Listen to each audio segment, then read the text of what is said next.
கிருபை மட்டுமே. முந்தின பகுதியிலே ஒர்க்ஸ் வர்சஸ் ஃபெய்த், கிரியைகளும் விசுவாசமும் என்று பார்த்தோம். இப்பொழுது நியாயப்பிரமாணமும் கிருபையும் என்று நாம் பார்க்கிறோம். வேதாகமம் இந்த இரண்டையும் நன்றாக வேறுபிரித்தே காட்டுகிறது. ஆகையால் தான் யோவான் 1:17 எப்படி வாசிக்கிறோம்?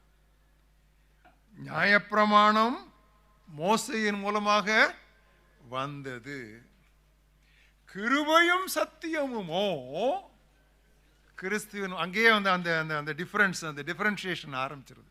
கிருபையும் சத்தியமுமோ இயேசு கிறிஸ்துவின் மூலமாக வந்தது என்று சொல்லப்பட்டிருக்கிறது. எனவேதான் ஆண்டவராய் இயேசு கிறிஸ்து விரித்த கரங்களோடு திரள் கூட்டத்திற்கு முன்பாக நின்று சொன்னார், வருத்தப்பட்டு பாரம் சுமக்கிறவர்களே, அது பாவ பாரம் அல்ல. புதிய ஏற்பாட்டிலே இந்த நுகம் என்கிற வார்த்தை வருகிற இடங்களை எல்லாம் பார்த்தால் அந்த யோக், இந்த நுகம் என்பது பாவத்தை குறிக்காது, பழைய ஏற்பாட்டு பிரமாணத்தை குறிக்கும். பர்டன், நீங்கள் விரலால் கூட அந்த பாரத்தை தொடமாட்டீர்கள், மக்களை அந்த பாரத்தை சுமக்க சொல்கிறீர்கள்.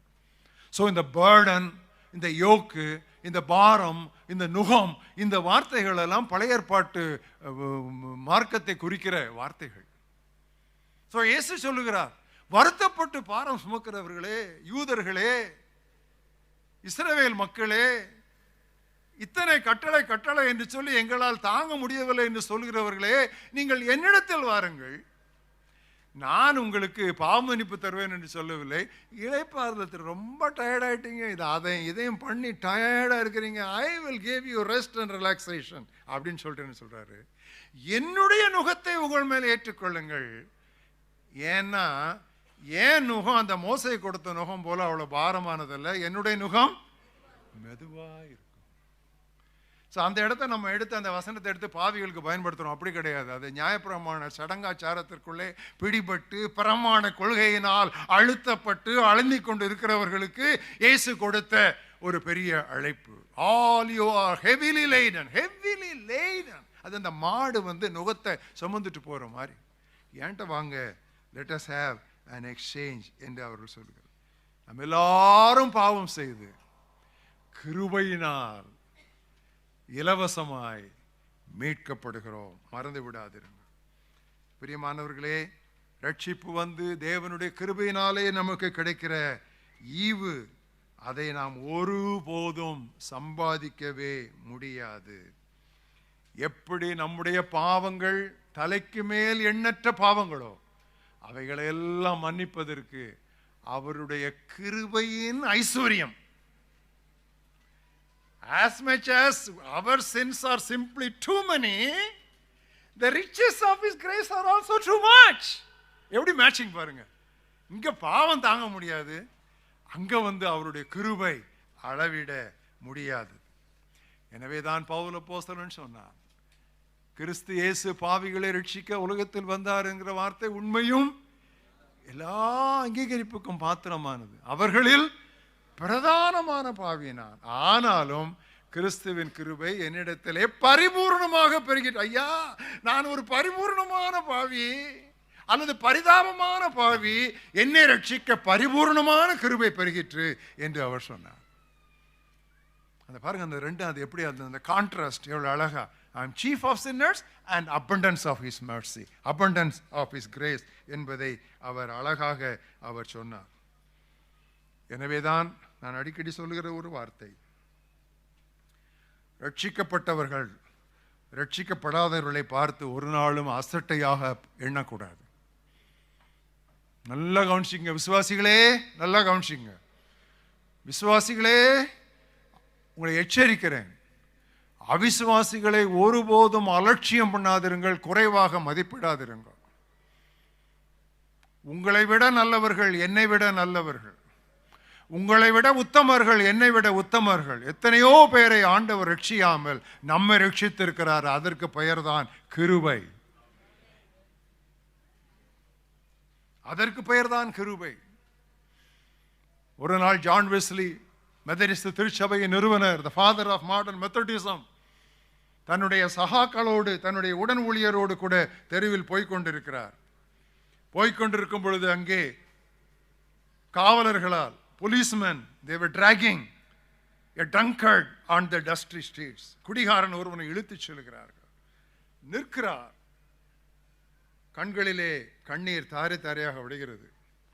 உடன் ஊழியருக்கு பிரசங்கம் பண்ண போகிற வழியிலே நின்று அழுகிறாரே என்ன என்று சொல்லி அவரிடத்திலே கேட்கிறார்கள். அப்பொழுது அவர் சொல்கிறார், ஆங்கிலத்தில் அழகான ஒரு பதம் அவர் சொன்னார், there goes John Wesley but for the grace of God என்று சொன்னார்.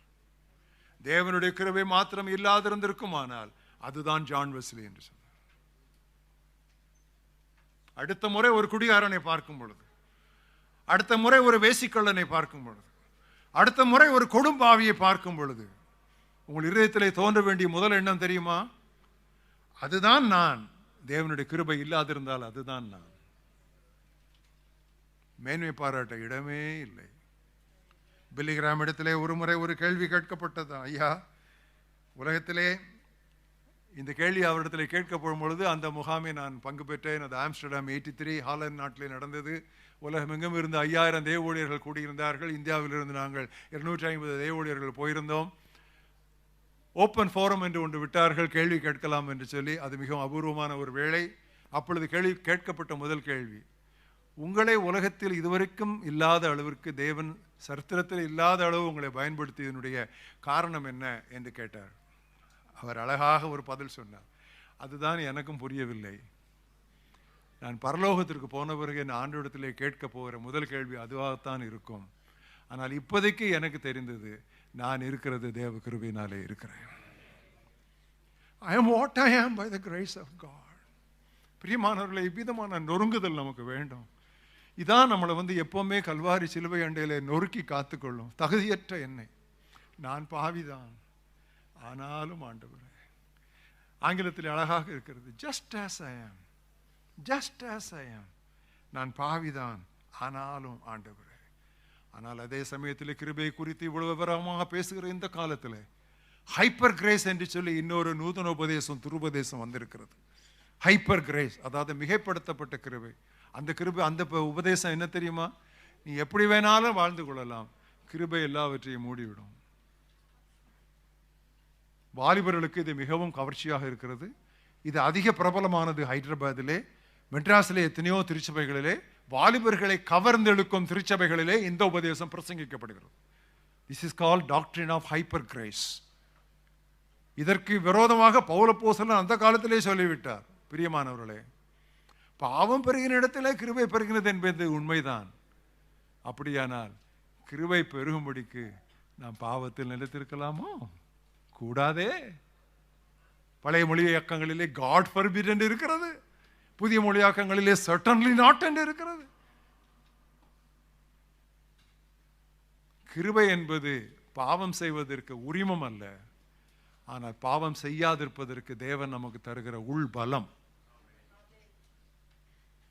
Grace is not a license to sin, but grace is God's inner enablement to overcome sin. சில முக்கியமான காரியங்களை எல்லாம் இந்த காலவேளையிலே உங்களிடத்திலே நான் தைரியமாக சொல்லிக் கொண்டிருக்கிறேன். ஏனென்றால் உங்கள் மேல் வீச போகிற காற்றுக்கள், பலவிதமான காற்றுக்கள் வீச இருக்கின்றன. நீங்கள் கவனமாயிராவிட்டால் நீங்கள் அந்த காற்றுகளினால் வாரிக்கொண்டு போகப்படுவீர்கள்.